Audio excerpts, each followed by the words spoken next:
तुळजापूर तालुक्यातील मसला येथे एका तरुण शेतकऱ्यावर शेतात दबा धरून बसलेल्या बिबट्याने प्राणघातक हल्ला केल्याची घटना सोमवारी 5 मे रोजी दुपारी 2च्या सुमारास घडली।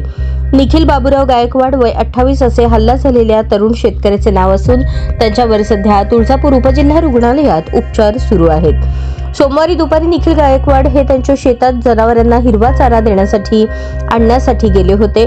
ते गवत कापत असताना त्याच गवतात दबा धरून बसलेल्या बिबट्याने निखिल गायकवाड यांच्यावर अचानक हल्ला केला। निखिल यांनी प्रसंगावधान राखत बिबट्यापासून बचाव करण्याचा प्रयत्न केला। त्यातच त्यांच्या हातावर आणि पाठीवर बिबट्याने नखे मारल्यामुळे ते जखमी झाले। काही वेळ झटापट झाल्यानंतर बिबट्याने तिथून पळ काढला।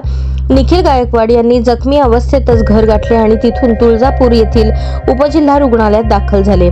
धाराशिव जिल्ह्यात सर्वत्र बिबट्याची दहशत वाढली असून जिल्ह्यात 12 ते 15 बिबटे असल्यामुळे शेतकऱ्यांना धोका निर्माण झाला आहे। डिसेंबर महिन्यात भूम तालुक्यातील मात्रेवाडी येथील शेतकऱ्यावर बिबट्याने असाच हल्ला केला होता। त्यानंतर तुळजापूर तालुक्यातही अशीच घटना घडल्यामुळे वन विभाग सतर्क झाला आहे। सध्या मसला गावच्या शिवारात वन विभागाची टीम दाखल झाली असून बिबट्यापासून सावध राहण्याचे आवाहन वन विभागाने केले आहे। शेतकऱ्यावर हल्ला करणारा प्राणी बिबट्याच होता याबाबत वन विभाग साशंक असून वन विभागाने अजूनही बिबट्याने हल्ला केला असल्याच्या घटनेला दुजोरा दिलेला नाही।